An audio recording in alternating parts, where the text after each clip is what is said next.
باپ اور بیٹے اور روح القدس کے نام میں آمین۔ ہمارے لیے آج کی تلاوت اشعیاء نبی کا صحیفہ، اس کا 45واں باب، پہلی آیت اور پھر چوتھی آیت سے چھٹی آیت تک۔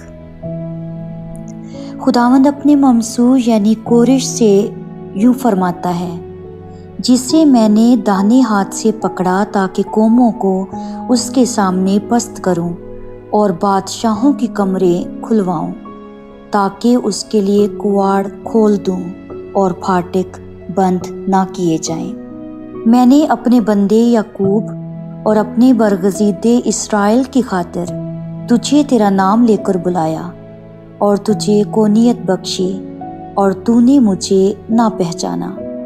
میں ہی خداوند ہوں اور دوسرا کوئی نہیں، میرے سوا کوئی خدا نہیں۔ میں تیری کمر باندھوں گا، حالانکہ تو مجھے نہیں جانتا، تاکہ آفتاب کی جائے طلوع سے لے کر اس کی جائے غروب تک لوگ جانیں کہ میں ہی خداوند ہوں اور دوسرا کوئی نہیں۔ کلام اقدس کا پڑھا اور سنا جانا ہم سب کے لیے باعث برکت ہو۔